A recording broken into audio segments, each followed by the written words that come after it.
요한복음 6장 1절부터 15절 말씀입니다.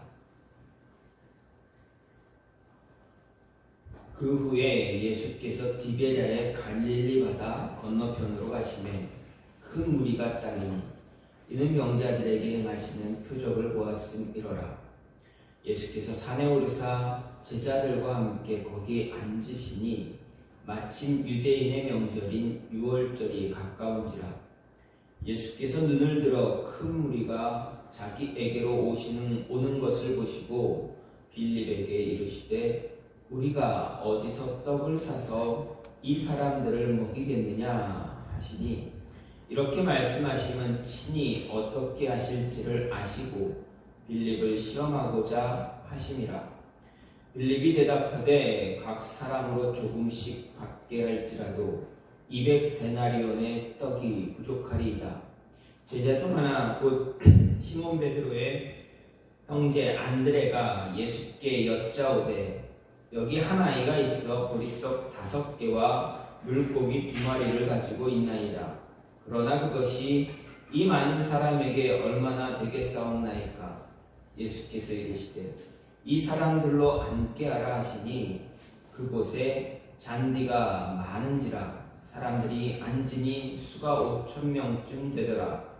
예수께서 떡을 가져 축사하신 후에 앉아있는 자들에게 나눠주시고 물고기도 그렇게 그들의 원대로 주시니라. 그들이 배부른 후에 예수께서 제자들에게 이르시되 남은 조각을 거두고 버리는 것이 없게 하라 하심으로 이에 거두니 보리떡 5개로 먹고 남은 조각이 12바구니에 찼더라. 그 사람들이 예수께서 행하신 이 표적을 보고 말하되 이는 참으로 세상에 오실 그 선지자라 하더라. 그러므로 예수께서 그들이 와서 자기를 억지로 붙들어 임금으로 삼으려는 줄 아시고 다시 혼자 산으로 떠나가시니라. 아멘. 오늘 말씀 요한복음 6장 1절부터 15절 말씀입니다. 요한복음 6장은 복음서 전체에 기록된 오병이어의 기적, 표적과 그로 인해서 생겨난 논쟁을 통해서 예수님은 참된 메시아다, 진정한 메시아다라는 것을 보여주고 있습니다. 특별히 오병이어의 기적, 표적은 사복음서 전체에 기록되어 있는 중요한 사건 가운데 하나로 이제 요한복음에서 더 중요하게 기록되어져 있는 것을 볼 수가 있습니다. 이는 오병이어 표적 이후에 이와 연관되는 생명의 떡에 대한 예수님의 말씀 때문에 그렇습니다. 요한은 이 말씀을 기록함으로 인해서 예수님께서 오병이어의 표적을 통해서 드러내시고자 하셨던 영광 그리고 계시를 자세하게 설명해 주고 계십니다. 예수님께서 오병이어의 표적과 관련된 긴 그런 말씀을 하시게 된 이유, 그 이유는 표적을 목격한 이들의 반응이 예수님께서 기대하셨던과는 정반대였기 때문에 그렇습니다. 오병이어의 표적을 목격한 사람들, 많은 군중들은 예수님께서 그 표적을 통해서 말씀하시고자 했던 것과 상관없이 자신들이 받아들이기 좋게 해석해서 오병이어의 표적과 모세가 광야 시대에 주었던 하늘의 만나와 비교했고, 또 예수님을 자신들의 육체적인 욕구를 채워줄 왕으로 삼으려고 했던 것입니다.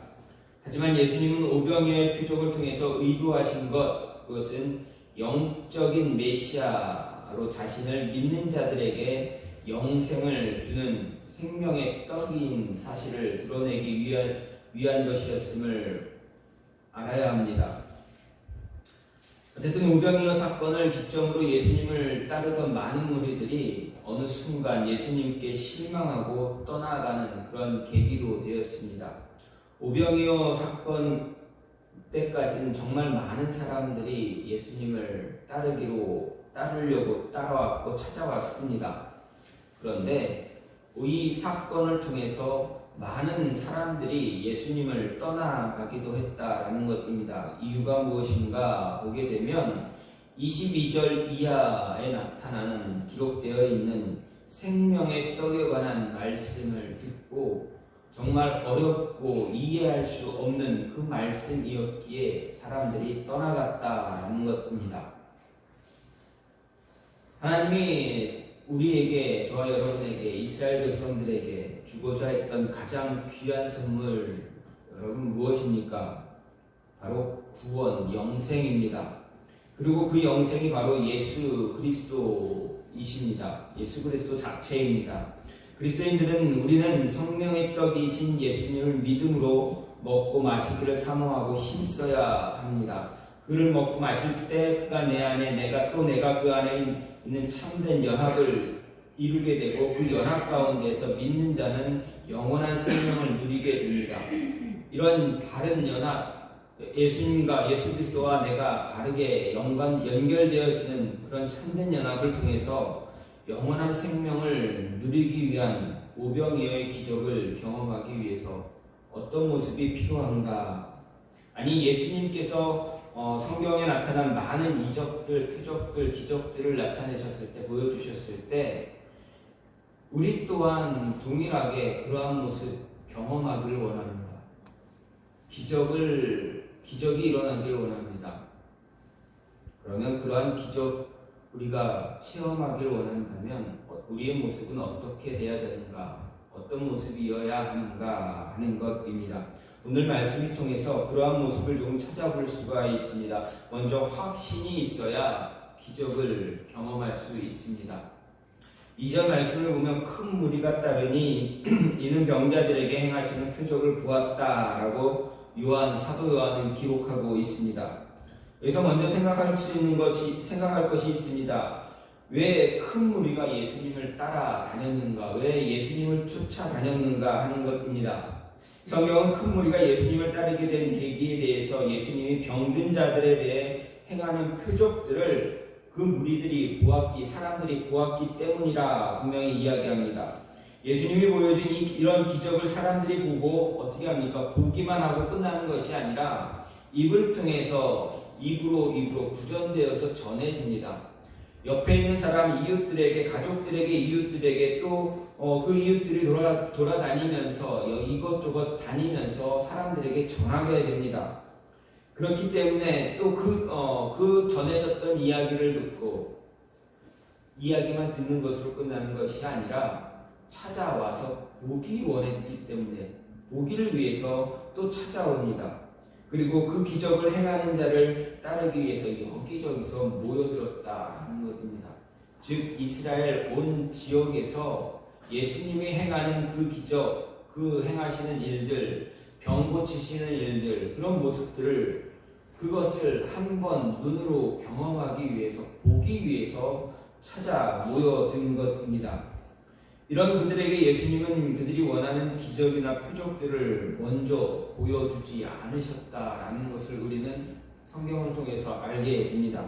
비록 요한복음에서는 예수님이 오병이어의 기적을 행하기 이전 어떤 상황이었는가에 대해서 이야기하고 있지는 않지만 다른 복음서를 보게 되면 예수님이 이 이적을 보이기 이전에 천국 복음을 전하셨다라는 것을 기록하고 있습니다.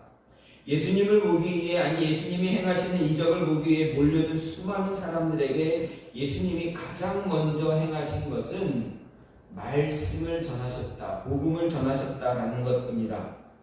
그렇습니다. 복음을 먼저 받아들여야 예수님이 행하시는 그 이적을 이해할 수가 있습니다. 그리고 예수님이 성경이 예언하고 있는 메시아라는 것을 깨달을 수 있습니다. 복음을 받아들여야 믿음이 생기고 믿음이 있어야 예수님에 대한 확신을 갖게 되고 그 확신이 있어야 예수님이 행하시는 기적을 받아들일 수 있다라는 것입니다. 복음을 알지 못하면 예수님이 누구인지 알 수가 없습니다. 예수님을 알지 못하면 예수님이 행하는 이적들을 이해할 수가 없습니다. 예수님이 행하는 모든 것들을 이해하지 못한다면 그저 썩어 없어질 양식만 구하는 그런 육체적이고 물질적인 것만 찾아 헤매는 어리석은 자가 될 수밖에 없다라는 것입니다. 메시아가 누구인지, 메시아가 무엇을 위해 세상에 왔는지에 대해서는 아무 관심이 없고 오직 육체에 필요한 그것만 찾아 헤매는 광야의 하이에나와 같다라고 할 경험할 수가 있습니다.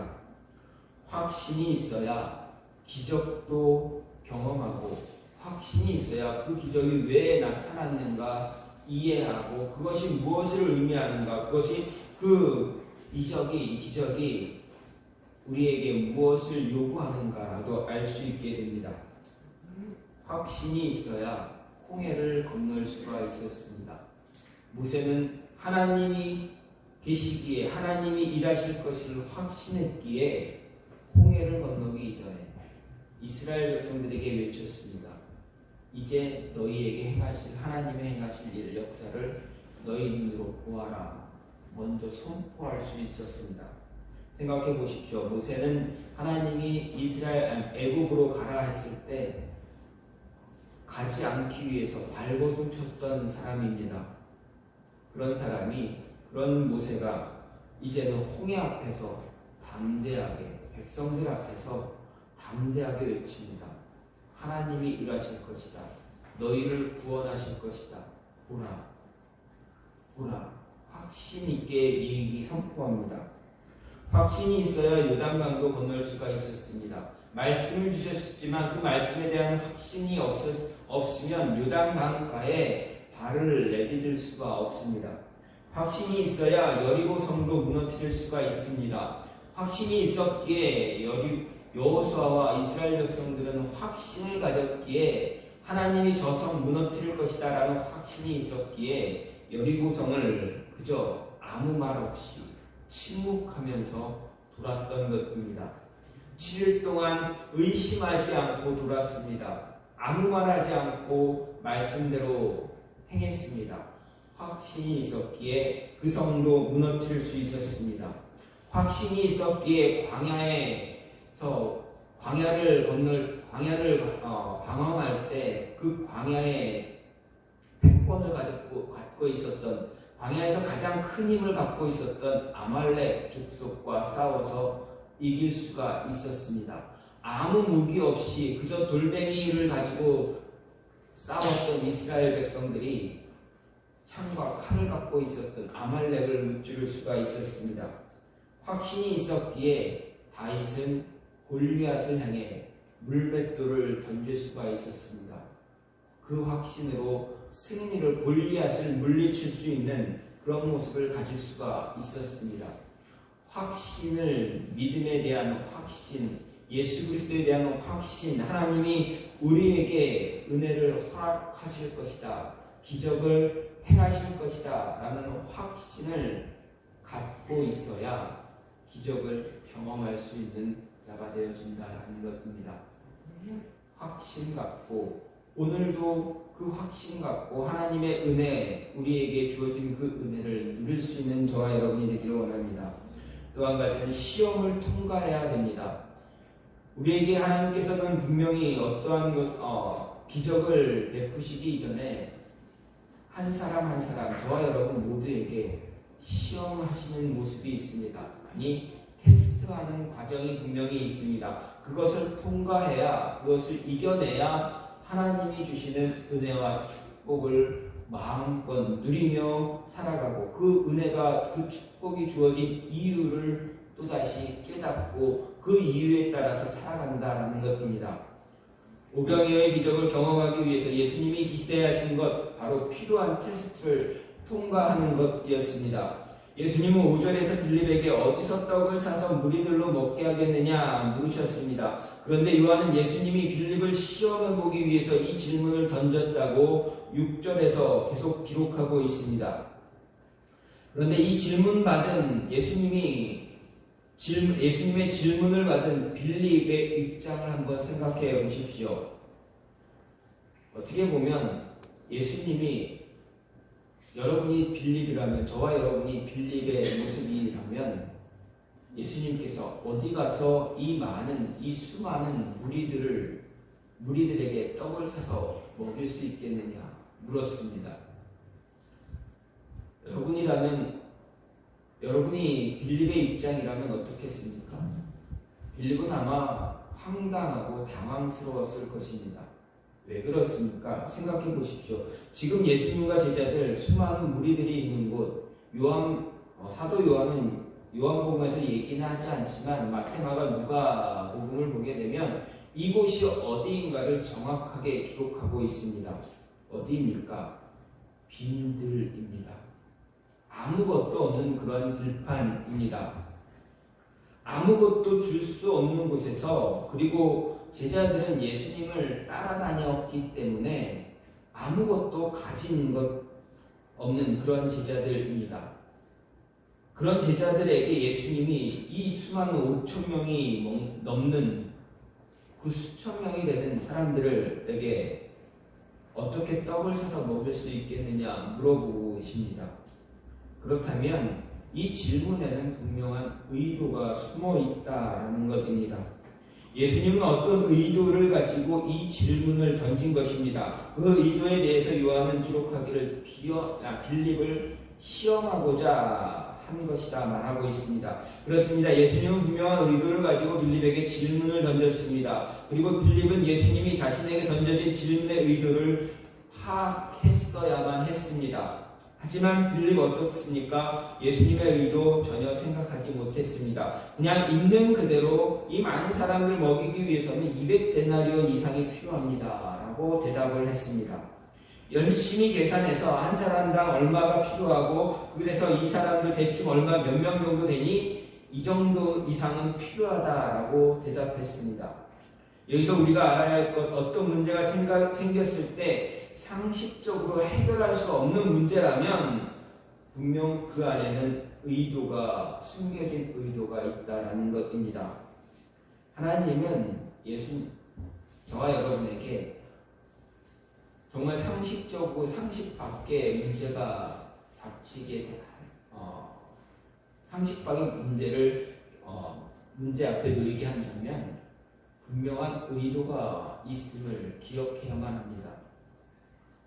우리가 정말 일반적으로 문제를 해결할 수 없는 문제를 우리 눈앞에 우리 앞에 놓게 하시면은 우리는 쉽게 좌절하고 절망하고 포기하고 그럴 수밖에 없습니다. 왜 그랬습니까? 해결할 수 없기 때문에 그렇습니다.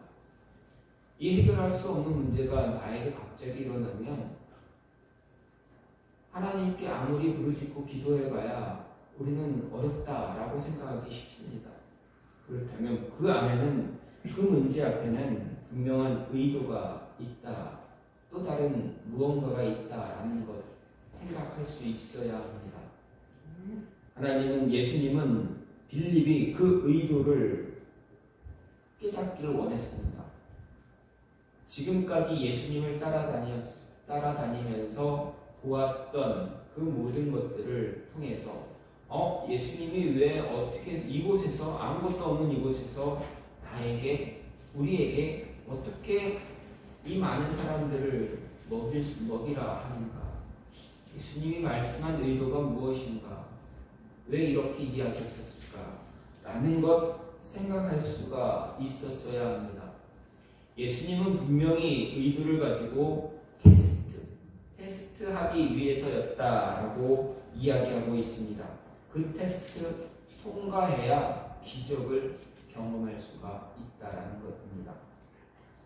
예수님께서 숨기신 그 의도, 말씀을 통해서 숨겨진 의도를 깨달을 때 우리는 하나님의 의도, 하나님의 기적, 하나님의 은혜를 더 빠르게 경험할 수 있다라는 것입니다. 말씀의 의도를 알지 못하면 아무리 하나님이 큰 은혜를 주셔도 그 은혜가 은혜임을 깨닫지 못한다라는 것입니다. 그저 우연으로 그냥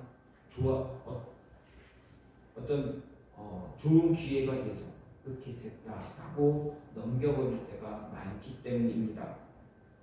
아람 나라의 나아만 장군, 그 장군에게는 숨겨야만 하는 큰 문제가 있었습니다. 무엇입니까? 문둥병입니다. 누구도 고칠 수 없는 병이 바로 문둥병입니다. 그 당시에는 문둥병이 걸린 사람은 하나님께 신께 저주받은 사람이다라고 생각되어 그렇게 여겨졌습니다. 그런데 나아만 장군에게 이 문둥병이 생겼습니다. 고칠 수 없고 속으로 마음 속으로 이렇게 앓고 있을 때 이스라엘에서 끌려왔던 노예로 끌려왔던 어린 여자아이가 이야기합니다.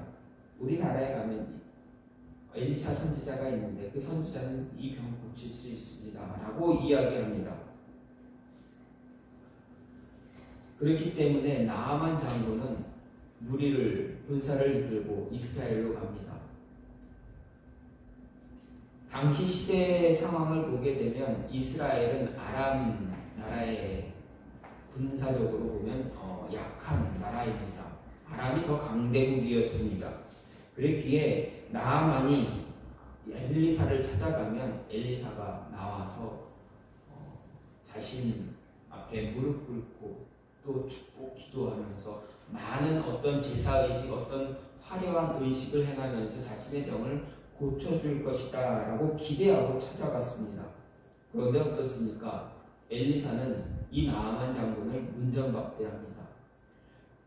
나와서 이야기한 것도 아니고 자신의 사환 게하시를 보냅니다. 게하시가 엘리사의 이야기를 듣고 나아만 장군에게 나와서 어떤 마음으로 나왔겠습니까? 어떤 마음을 가지고 나아만 장군에게 가서 요단강 가서 7번 몸을 씻으라 이야기했겠습니까? 두려움도 무서움도 있었겠지만 정말 게하시의 마음에는 나아만 장군을 어떻게 보면 좀 내려까는 그런 마음 분명히 있었을 것입니다. 어쨌든 어떤 마음을 갖고 게하시가 어떤 마음을 가지고 나아만 장군에게 이야기했던 그 모습이 상관없을지라도 나아만은 굉장히 불쾌했습니다. 그래서 화를 내고 돌아갑니다. 하지만 어떻습니까? 그의 병사 하나가 나아만 장군을 말립니다. 한번 해보지요. 믿져야 본전 아닙니까?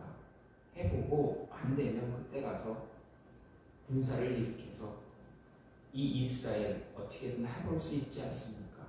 그냥 믿져야 본전이니 한번 해보자라고 이야기합니다.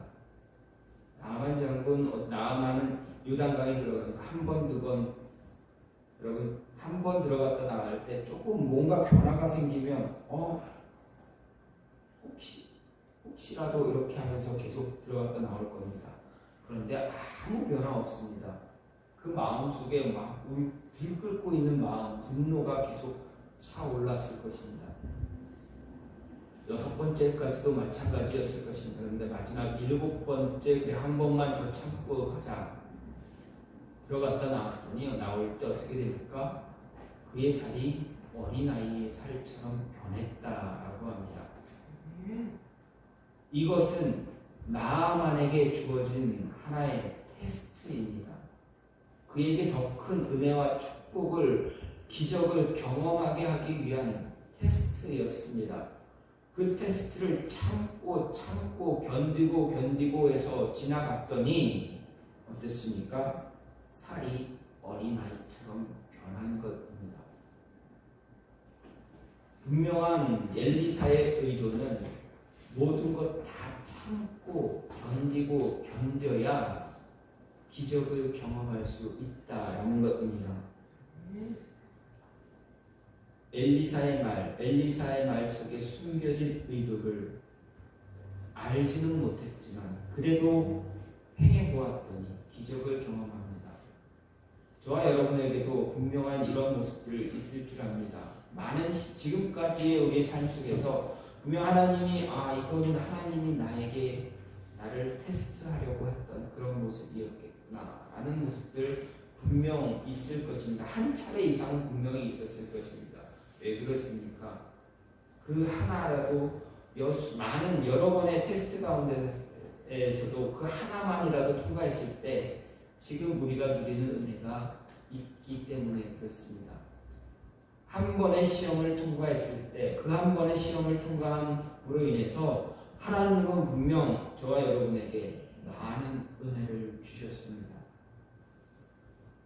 이 모습들이 성경에는 참 많이 기록되어져 있습니다. 따라서 주어지는 테스트 이겨냈을 때, 통과했을 때 하나님은 분명한 은혜와 축복을 허락하신다. 우리가 말로 할 수 없는 은혜를 우리에게 허락하신다라는 것입니다. 또 한 가지는 좋은 안목을 가져야 합니다. 좋은 안목을 가져야 하나님의 기적을 경험하며 그 기적을 체험할 수 있고 그것이 기적임을 하나님의 은혜임을 고백할 수가 있습니다. 9절 말씀을 보면 여기 한 아이가 있어 보리떡 5개와 물고기 2마리를 가지고 있나이다. 그러나 그것이 이 많은 사람에게 얼마나 되겠습니까? 라고 빌립이 예수님께 안드레가 예수님께 말합니다. 수많은 사람들이 예수님이 있는 곳으로 몰려들었고 빈들에서 예수님의 가르침을 들었습니다. 그러던 과정에서 시간이 흘렀고 날이 저물어 갔습니다. 그때 예수님은 빌립을 향해 사람들에게 먹을 것을 나누어 주라고 했지만 솔직히 빌립이나 다른 제자들에게는 수많은 사람들에게 나누어 줄 양식이 없었습니다. 그렇다면 예수님이 그런 상황을 몰랐다라고 하겠습니까? 모르고 이야기하셨겠습니까? 아닙니다. 그렇지 않습니다. 분명 예수님은 모든 상황 다 알고 계셨습니다. 그래서 6절에 빌립을 시험하고자 하셨다라고 요한은 기록하고 있습니다. 그럼 왜 이런 상황이 벌어졌는가 하는 것입니다. 만일 지금의 모든 상황에 대해 예수님이 알고 계셨다면 한 소년이 떡 5개와 물고기 2마리의 먹을 양식을 가지고 있었다라는 것도 알고 계셨을 것입니다. 그렇게 예수님은 제자들을 향해서 먹을 것이 있는지 없는지 살펴보라고 이야기하셨고 제자들은 한 작은 소년이 가지고 있던 물고기 2마리와 떡 5개를 가지고 예수님께 와서 비관적인 목소리로 이것밖에 없는데 어떻게 하겠습니까? 라고 물었습니다. 비록 요한은 이렇게 자세하게 기록하고 있지는 않지만 마가복음 6장, 누가복음 9장을 보면 이렇게 자세하게 기록하고 있음을 보게 됩니다. 어쨌든 지금 상황은 예수님이 제자들을 향해 무리들에게 먹을 것을 나누어주라고 하셨고 제자들은 나누어줄 양식이 없다는 것을 예수님께 보고했습니다.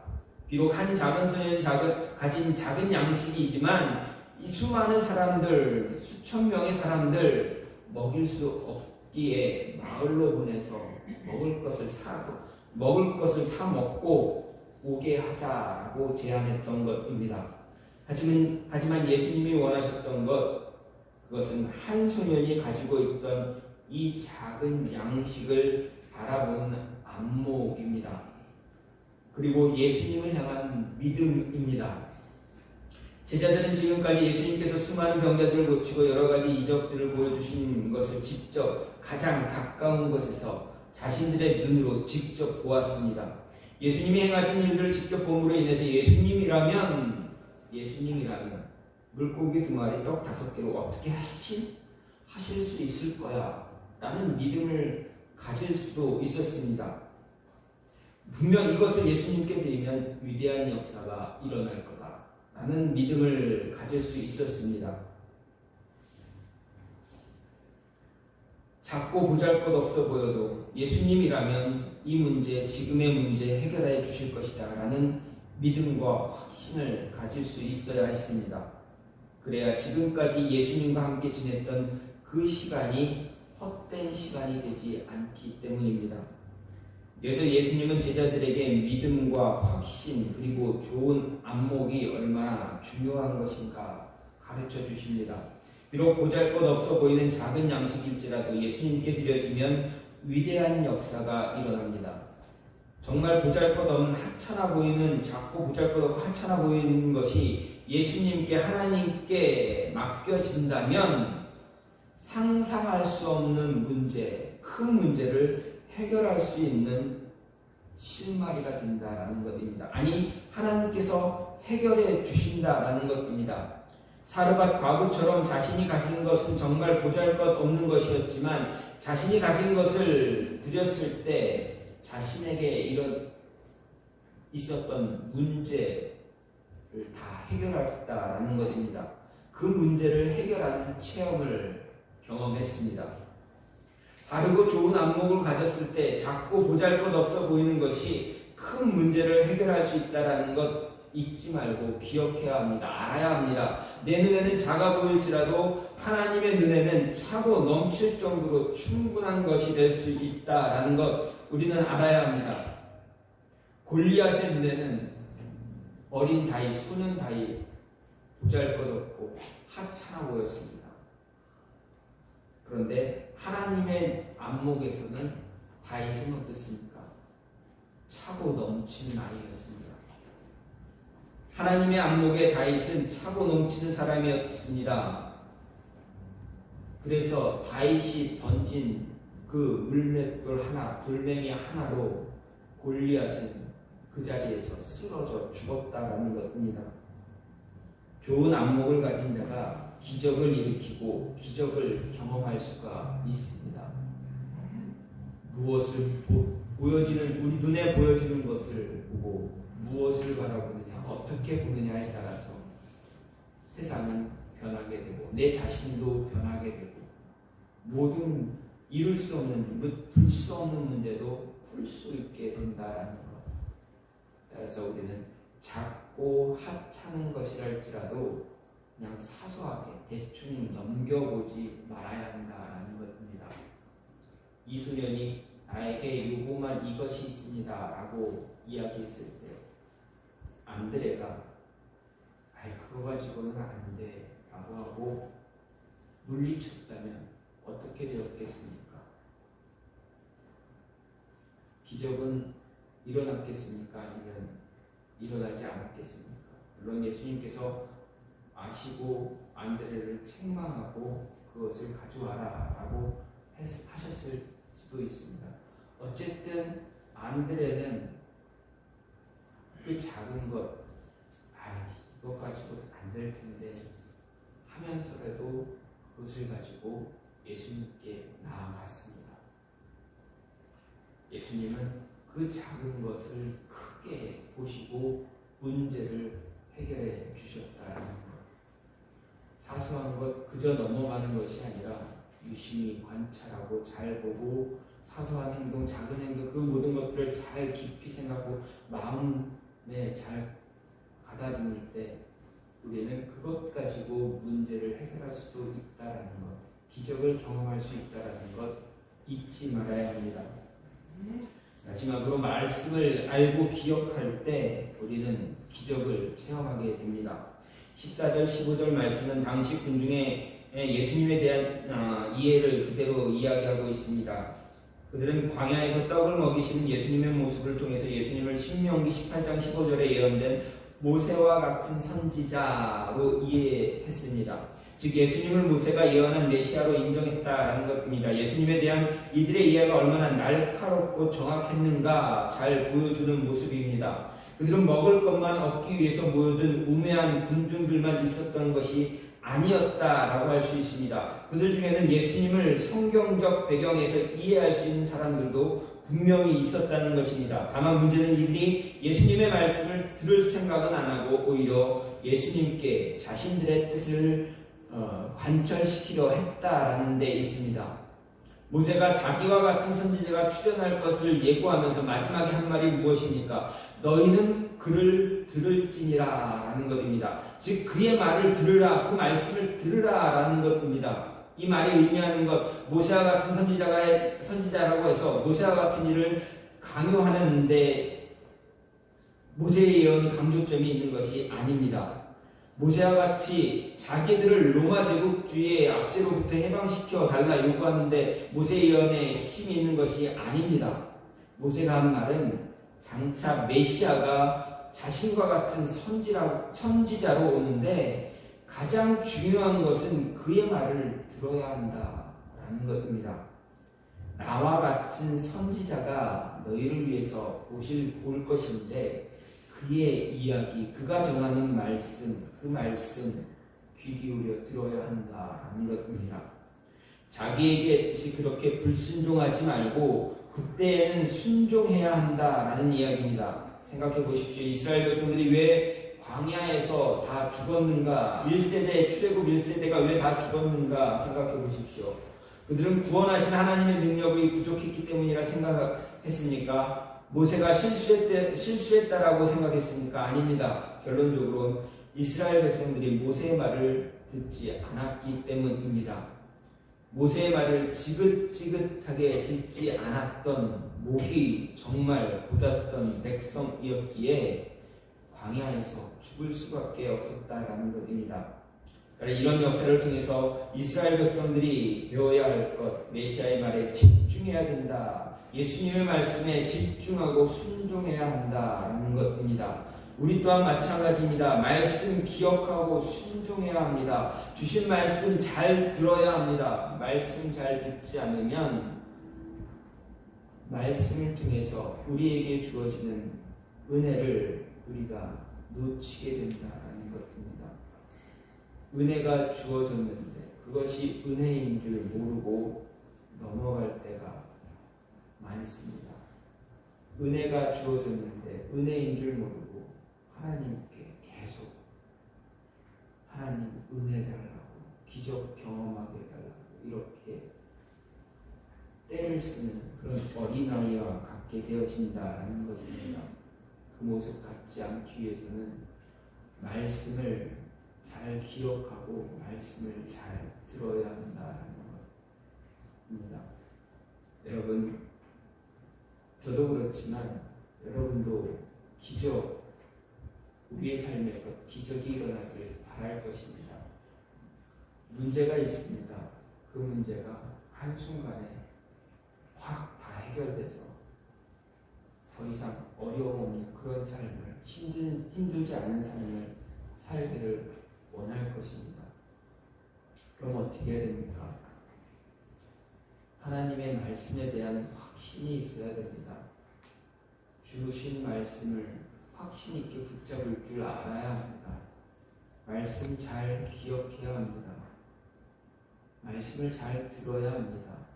그리고 작고 보잘것없는 것처럼 보일지라도 우리의 안목을 하나님이 보시는 그 안목으로 바꾸어야 합니다.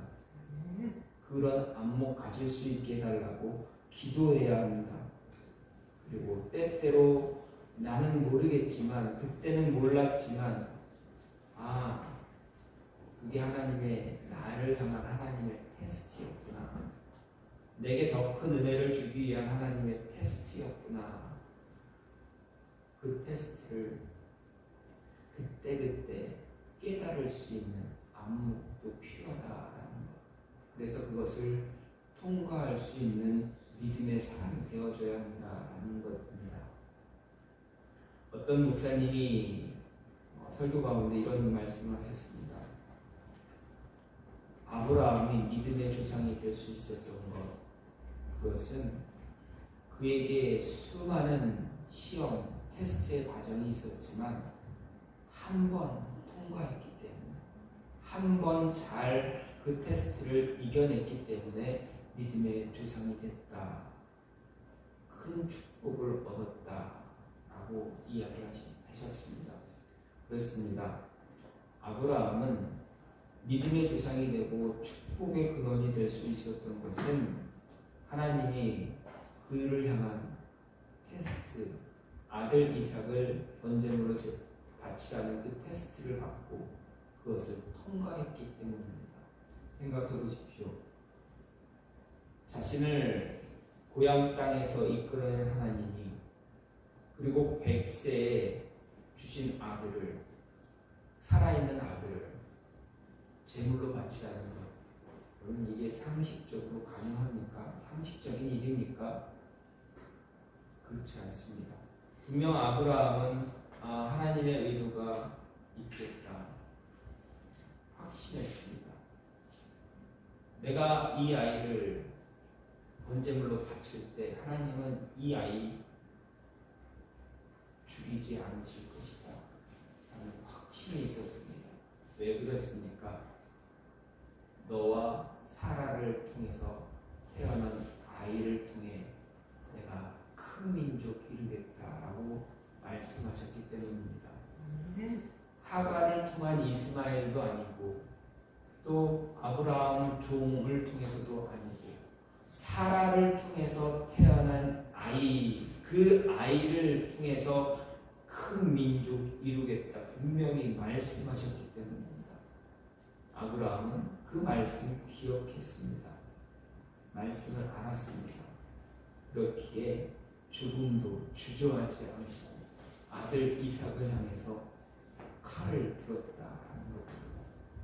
그 테스트 통과했더니 하나님이 그에게 믿음의 조상, 축복의 복의 근원이 되는 그러한 축복도 주시고 큰 민족, 육체적인 이스라엘 민족뿐만 아니라 영적인 이스라엘 그리스도인들, 저와 여러분을 아브라함의 후손으로 삼아주셨다는 것. 잘 통과하면 이런 은혜를 체험한다라는 것입니다. 이 은혜를 체험할 수 있는 저와 여러분이 되어서 더 많은 것을 나누며 하나님의 복음을, 예수 그리스도의 복음을 전할 수 있는 모습이 있기를 간절히 축원합니다. 이 시간 같이 기도하기 원합니다. 하나님, 우리가 기적의 주인공이 될 수 있게 달라. 우리의 삶